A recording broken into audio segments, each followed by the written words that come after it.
Each year, the President of the United States lights a national Christmas tree, hosts a Hanukkah party at the White House, and issues a proclamation honoring Ramadan. Only in America. Indeed, America is known for religious tolerance. In fact, it is not an exaggeration to say that America, where people of all faiths are free to worship or not worship as they please, invented modern religious tolerance. This tolerance, which Americans take for granted, didn't exist anywhere in the world before America invented it. How did this happen? To answer that, we have to look to America's origins, which were overwhelmingly religious and, to be precise, overwhelmingly Christian. To put it another way, America became the religiously open nation that we know today because it was first a Christian nation, specifically a Protestant one. Let me explain. Until the beginning of the 16th century, religious life in Europe was dominated by the Catholic Church. All religious power was concentrated in the Pope and the Catholic clergy. They determined religious doctrine. The power structure was top-down. All that changed in 1517 when Martin Luther, a German priest, led a revolt that came to be known as the Protestant Reformation. The theme of the Reformation was that people should be free to interpret the Bible and manage their houses of worship as they saw fit. A bottom-up power structure.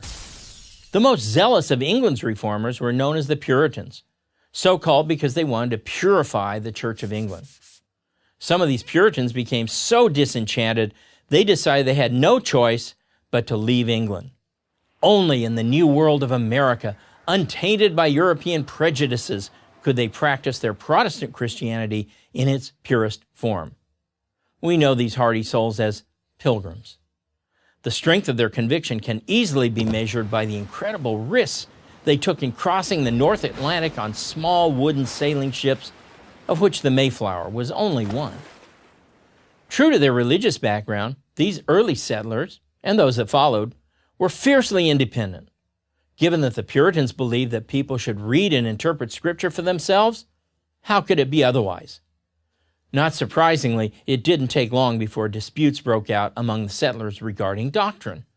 In fact, the colony of Rhode Island was established in 1638 as a haven for some of these dissidents.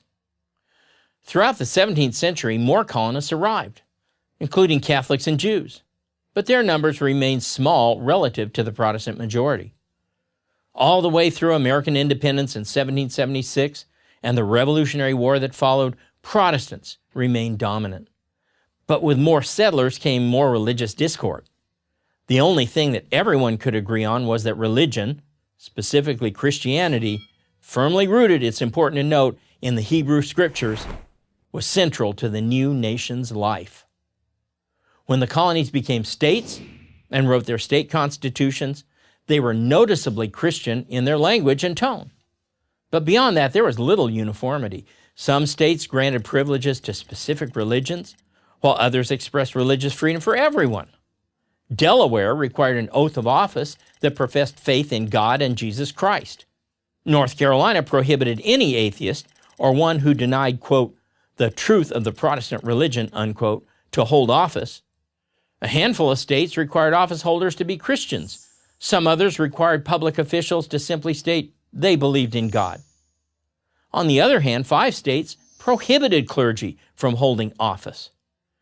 This crazy quilt, anyone can interpret Scripture on their own, state by state, church by church character of early American religious practice, which is both distinctly Protestant and uniquely American, led to the atmosphere of tolerance that was present at the founding of the nation.